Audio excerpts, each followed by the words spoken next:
Hello everybody, welcome to P.B.M. Vending. The unfair Fairfield Inn fiasco. I couldn't decide if I wanted to call this video that or Grand Theft Candy.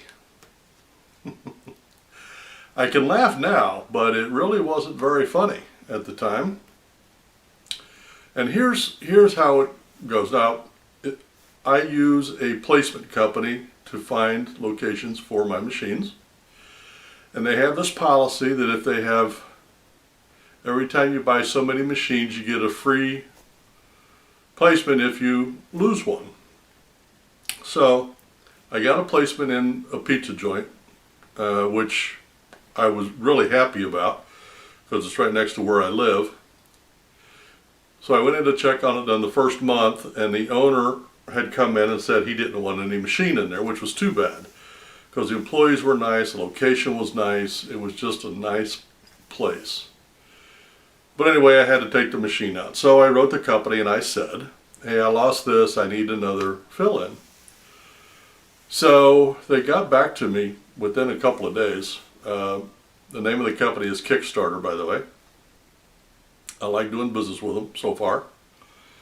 And they got me a location at Fairfield Inn. Now, I was happy about that because every placement they had done for me up to that date had been in restaurants. I didn't want to be in restaurants. They have a thing where you have to pay extra, and I never do that. But anyway, it doesn't matter. I was happy to be in a hotel because there's a lot of people coming in and out every day. So I was happy. So I go in and I place the machine. And okay, so let me set up the visual for you. There's a front desk, okay, and then next to the front desk, of course, there's a wall, and then it's kind of a cutout place there, right next to it, and that's where they have vending machines. And they've got a snack machine, a soda machine, an ice machine, something else, and then they had my single head bulk candy machine. I was happy. Good location. Oh, and there's a window in that wall so that whoever's behind the desk can see anything that goes on in that room, and there's a camera on the wall that runs 24/7. Okay? You got the picture. So I'm happy. I got a nice location, nice hotel. And by the way, I want to make sure, normally I don't call people out, and I don't know if there's any more here. I'm in Springfield, Illinois, and the Fairfield Inn I'm talking about is the one on the west side of town. It's on Freedom Drive, just so there's no mistake. So I go in the first time to check it. I always go in a week before to check it, and then the following weekend I come in and I fill and clean and all that. So I went in to check it. It was empty. I was like, wow, cool. So I came back and actually I think I did it the same day. I think I did because it was empty. So I get in there and I didn't notice anything too odd, but I opened the cash drawer and there was like $1.50 in there. I was like, what? So I checked the lock on top and I tried to pull and twist and I couldn't figure it out. Now the inside of the machine was completely empty. I mean, there wasn't one M&M in there. And I remember thinking that's odd, but I suppose somebody could have taken the machine, you know, and gone through all the gyrations and then got the last little bit. It's possible. So anyway, I was really disappointed, and I debated then about whether to take the machine out or not. And I thought, well, I mean, it's a hotel, people come in, people come out. It's possible that somebody just happened to be in the same business, had some keys, and took all my candy for their machines. It's possible. I'm pretty sure they didn't get the money because they would have taken the money that was in there, they wouldn't have left $1.50. But anyway, the machine was empty. I had $1.50. I went ahead and filled it back up, and I went to whoever the guy in charge was behind the desk, and was very nice. I said, somebody has stolen either candy, money, or both out of my machine, and I don't know how they've done it. I said, but would you mind keeping an eye on that machine for the next month, and write a note for the rest of the staff so that they could at least keep an eye on it. I mean, let's make it a little harder for them to steal. And he said, sure, no problem. As I walked out the door, I remember thinking, that was an odd response. Why didn't he say something like, well, we've got video, or let me take down some information and ask around, or why don't we call the owner right now? Or, I mean, something. And he didn't. And I thought that was odd. But I thought, well, he's young, and I let it go. But this time I didn't wait a month. I went back the very next weekend. The thing was completely empty. Now, when I say empty, if you've been in the business at all, you know that even when they take the last vend of candy, there's still little bits and pieces and chunks left down in there, or one M&M up in the corner that wouldn't get out. I mean, there's some semblance of. This looked like somebody had taken the machine, dumped it upside down, and shook everything out, set it back up, put the lid back on, screwed it back on. It looked like it had been waxed on the inside. That's how clean it was. And again, there was like a buck in the back. This time there was a girl behind the counter. And I told her about it. Now, it just so happens that my machine was right underneath the window. I mean, if anybody was at that machine, anybody behind that counter could have seen who it was. There was no hiding it.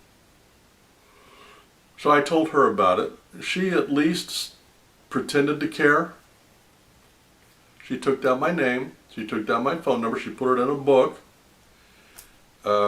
She wrote down what I said. I watched her do it. And then I said, I want to email the owner. And she said, well, here's so-and-so. And I said, are they the owner? And she said, no, they're the franchisee. I said, I don't want to talk to the franchisee. I want to talk to the owner. Then her face got a little white. And she said, well, here's the name and number. And I walked out, and I took my machine with me, by the way, because at that point I'm thinking, okay, one of two things is going to happen. They're going to do nothing, and somebody's going to come back and steal my machine, or they're going to look at the video, find out who did it, and they're going to come steal my. So I'm just going to leave it. I'm just going to take my machine, take my loss, and leave.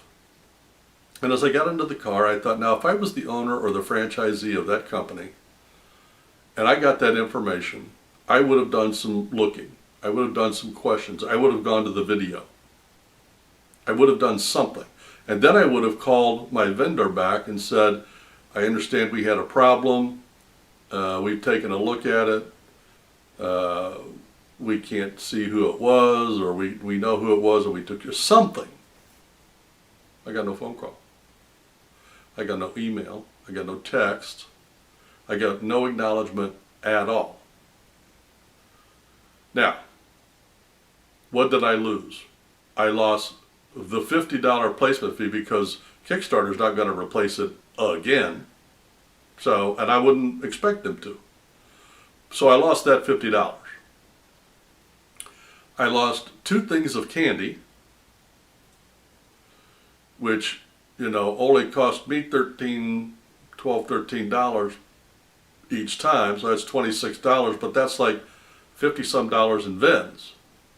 So I lost over $100 on that deal. And I didn't get one response. Now, you asked, did I contact the owner of Fairfield Inn? I did not. And here's why.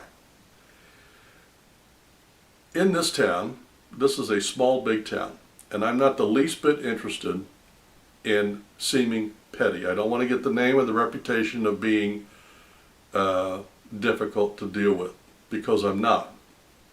But on the other hand, I've heard many rumors about that place out there, and I come to find out they are true. So I don't feel like I'm being petty. I want everybody to know what you're dealing with out there. Now, it can only be one of two people. It's one of two people. It's one of the people that are taking care of the other vending machines there, which I don't think it is, for a couple of reasons. Number one, a little bulk candy machine is not going to interfere with their vending business at all. Secondly, the keys aren't the same. They're the same shape, but they're not the same keys, and they're not the same company. And thirdly, because of the camera, if the vendor is caught screwing around with somebody else's machine, they will lose the whole account. So they've got too much to lose. So I don't think it was them. The other person it could have been was a person on staff at the hotel. And that's why I'm calling them out. It has to be staff. Who else would be able to get in there and not worry about the cameras? Who could have keys? Now, how they got the key, I don't know. Maybe they're in the business themselves.